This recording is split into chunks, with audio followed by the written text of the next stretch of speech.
दोस्तों, Delhi police constable के paper में 24 नवंबर को जो जीके जीएस के सवाल पूछे गए हैं वो हम सभी देखने वाले हैं। अगर आपने हमारी पिछली एनालिसिस नहीं देखा तो आप हमारे चैनल पर जाकर देख सकते हो। सबसे पहला सवाल पूछा गया था, FII की फुल फॉर्म में F का मतलब क्या होता है? इसका सही आंसर है फॉरेन। दोस्तों, FII की फुल फॉर्म में F का मतलब फॉरेन होता है। अगला सवाल पूछा गया था, 1997 में भारत रत्न किसे दिया गया था? इसका सही आंसर है APJ अब्दुल कलाम। दोस्तों, 1997 में भारत रत्न जो है APJ अब्दुल कलाम जी को दिया गया था। अगला सवाल पूछा गया था, रजिया सुल्तान के पिता का नाम क्या था? इसका सही आंसर है इल्तुतमिश। दोस्तों, रजिया सुल्तान के पिता का नाम इल्तुतमिश था, जो कुतुबुद्दीन ऐबक का गुलाम था। अगला सवाल पूछा गया था, माई एक्सपेरिमेंट विद ट्रूथ के लेखक कौन है? इसका सही आंसर है महात्मा गांधी। दोस्तों, महात्मा गांधी जी की यह पुस्तक है माई एक्सपेरिमेंट विद ट्रूथ, जो आपको ध्यान रखनी है। अगला सवाल पूछा गया था, कंप्यूटर में कॉपी करने की शॉर्टकट की क्या होती है? इसका सही आंसर है Ctrl+C। दोस्तों, कंप्यूटर में कॉपी करने की शॉर्टकट की Ctrl+C होती है और पेस्ट करने की शॉर्टकट की Ctrl+V होती है और प्रिंट करने की शॉर्टकट की Ctrl+P होती है, जो आपको ध्यान रखनी है। अगला सवाल पूछा गया था, हिंदू मुस्लिम एकता का दूत किसे कहा जाता है? इसका सही आंसर है मोहम्मद अली जिन्ना। दोस्तों, हिंदू मुस्लिम एकता का दूत जो है मोहम्मद अली जिन्ना को कहा जाता है। ये श्रीमती सरोजिनी नायडू के द्वारा कहा गया था, ये भी आपको ध्यान रखना है। अगला सवाल पूछा गया था, 2011 की जनगणना के अनुसार सबसे अधिक अनुसूचित जाति किस राज्य में रहती है? इसका सही आंसर है पंजाब। अगर दोस्तों अनुसूचित जाति की बात करें तो पंजाब में रहती है, अगर अनुसूचित जनजाति की बात करें तो मध्य प्रदेश में रहती है।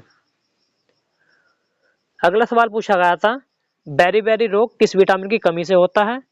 इसका सही आंसर है विटामिन B1। दोस्तों, बेरी रोग जो है विटामिन B1 की कमी से होता है। विटामिन B1 का रासायनिक नाम थायमिन होता है, इसे भी आपको ध्यान रखना है। अगला सवाल पूछा गया था, भारतीय रुपए का अवमूल्यन कब किया गया था? इसका सही आंसर है 1949 में, 1966 में, 1991 में। दोस्तों, भारतीय रुपए का अवमूल्यन जो है 3 बार होता है। सबसे पहले 1949 में किया गया था, उसके बाद 1966 में किया गया था, उसके बाद 1991 में किया गया था। इन तीनों में से कोई एक ऑप्शन में दिया गया था, जो आपका आंसर लगाना था। अगला सवाल पूछा गया था, डॉक्टर भीमराव अंबेडकर ने 1956 में हिंदू धर्म को छोड़कर कौन सा धर्म अपनाया था? इसका सही आंसर है बौद्ध धर्म। दोस्तों, डॉक्टर भीमराव अंबेडकर जी के द्वारा 1956 में हिंदू धर्म को छोड़कर बौद्ध धर्म अपनाया गया था। अगला सवाल पूछा गया था, मोहम्मद गौस का मकबरा कहां पर बना है? इसका सही आंसर है हजीरा के पास ग्वालियर में। दोस्तों, मोहम्मद गौस का मकबरा जो है हजीरा के पास ग्वालियर में बना हुआ है, जो अकबर के द्वारा बनवाया गया था। अगला सवाल पूछा गया था, 2023 तक केरल का शास्त्रीय नृत्य कौन सा है? इसका सही आंसर है कथकली। दोस्तों, कथकली जो है केरल का शास्त्रीय नृत्य है। आपको दोस्तों कमेंट में भारत के शास्त्रीय नृत्य बताने हैं कौन कौन से हैं और अब उनकी संख्या कितनी है। अगला सवाल पूछा गया था, धर्म से संबंधित अनुच्छेद कौन सा है? इसका सही आंसर है अनुच्छेद 25 से लेकर 28 तक धर्म से संबंधित अनुच्छेद है। अगला सवाल पूछा गया था, संविधान के अनुच्छेद 23 और 24 का संबंध किससे है? इसका सही आंसर है शोषण के विरुद्ध अधिकार से। दोस्तों, संविधान के अनुच्छेद 23 और 24 का संबंध जो है शोषण के विरुद्ध अधिकार से है, ये आपको ध्यान रखना है। अगला सवाल पूछा गया था, विधानसभा की अहर्ता कौन निर्धारित करता है? इसका सही आंसर है विधानसभा अध्यक्ष। दोस्तों, विधानसभा की अहर्ता जो है विधानसभा अध्यक्ष निर्धारित करता है। अगला सवाल पूछा गया था, विधानसभा के साधारण निर्वाचन की अधिसूचना कौन जारी करता है? इसका सही आंसर है राज्यपाल। दोस्तों, राज्यपाल ही विधानसभा के साधारण निर्वाचन की अधिसूचना जो है जारी करता है। अगला सवाल पूछा गया था, 36वां संविधान संशोधन का संबंध किससे है? इसका सही आंसर सिक्किम को पूर्ण राज्य का दर्जा दिया गया था 36वें संविधान संशोधन के द्वारा। अब दोस्तों सेकंड शिफ्ट का एनालिसिस देख लेते हैं। अगर आपने अभी तक लाइक नहीं किया तो दोस्तों आप लाइक कर सकते हो।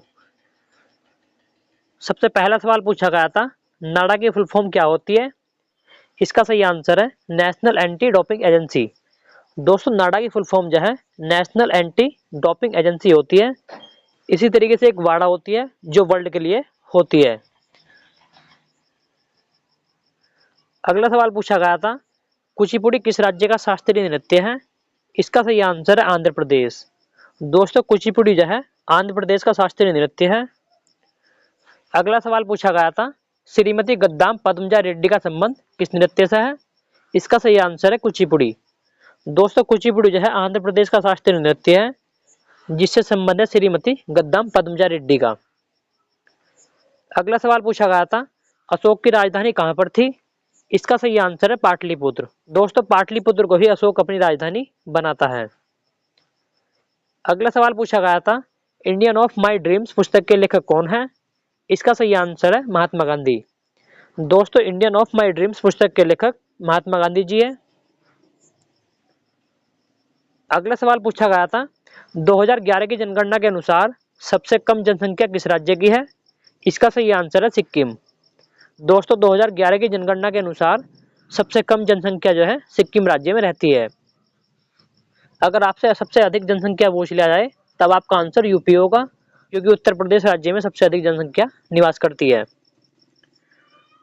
अगला सवाल पूछा गया था, भारत के महान्यायवादी की नियुक्ति से संबंधित अनुच्छेद कौन सा है? इसका सही आंसर है अनुच्छेद 76। दोस्तों अनुच्छेद 76 में ही भारत के महान्यायवादी की नियुक्ति का वर्णन है।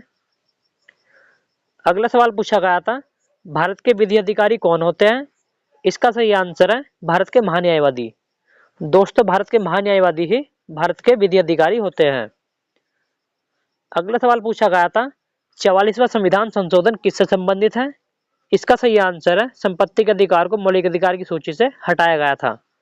दोस्तों संपत्ति के अधिकार को 44वें संविधान संशोधन 1978 के द्वारा मौलिक अधिकार से हटाकर अनुच्छेद 300 के कै में रखा गया था, ये भी आपको ध्यान रखना है। अगला सवाल पूछा गया था, वन्य जीवों का संरक्षण किस अनुच्छेद में है? इसका सही आंसर है अनुच्छेद 51A का जी। दोस्तों अनुच्छेद 51A का जी में वन्य जीवों का संरक्षण के बारे में कहा गया है। अगला सवाल पूछा गया था, राष्ट्रमंडल खेल 2022 में भारत ने कितने पदक जीते थे? इसका सही आंसर है 61 पदक। दोस्तों राष्ट्रमंडल खेल 2022 में जो है हमारे देश भारत ने 61 पदक जीते थे, जिसमें 22 स्वर्ण थे, 16 सिल्वर और 23 कांस्य पदक थे। अगला सवाल पूछा गया था, ओलंपिक खेलों में महिलाओं के चक्का फेंक प्रतियोगिता के चक्के का वजन कितना होता है? इसका सही आंसर है 1 किलोग्राम। दोस्तों ओलंपिक में जो चक्का होता है वो महिलाओं के लिए 1 किलोग्राम वजन का होता है। अगला सवाल पूछा गया था, बाउंसर शब्द का संबंध किस खेल से है? इसका सही आंसर है क्रिकेट। दोस्तों बाउंसर शब्द जो है क्रिकेट में यूज किया जाता है। अगला सवाल पूछा गया था, प्रधानमंत्री जनधन योजना की शुरुआत कब हुई थी? इसका सही आंसर है 28 अगस्त 2014 को। दोस्तों 28 अगस्त 2014 को ही प्रधानमंत्री जनधन योजना की शुरुआत होती है।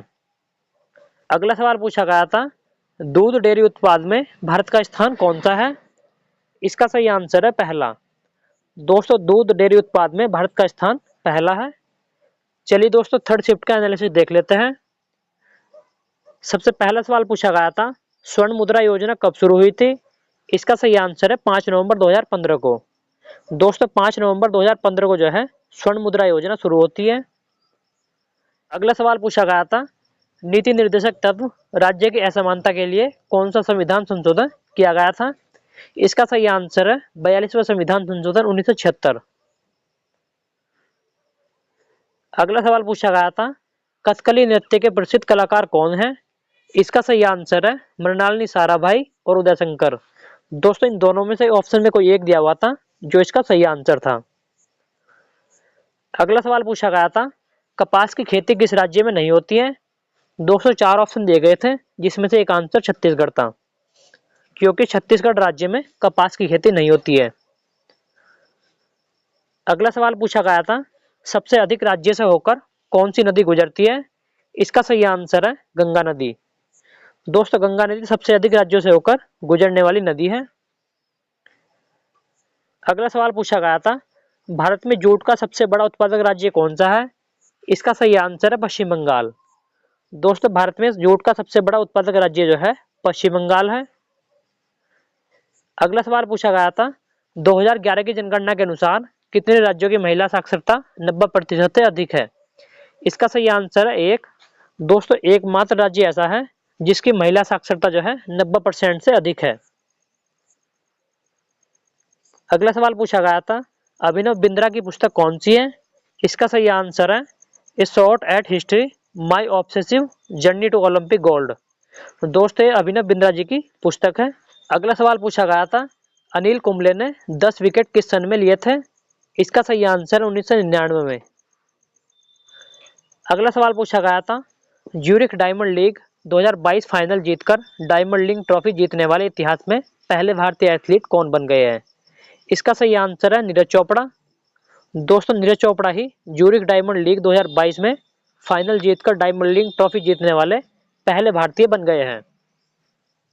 अगला सवाल पूछा गया था 2011 की जनगणना के अनुसार भारत का जनसंख्या घनत्व कितना है। इसका सही आंसर है 382 व्यक्ति प्रति वर्ग किलोमीटर।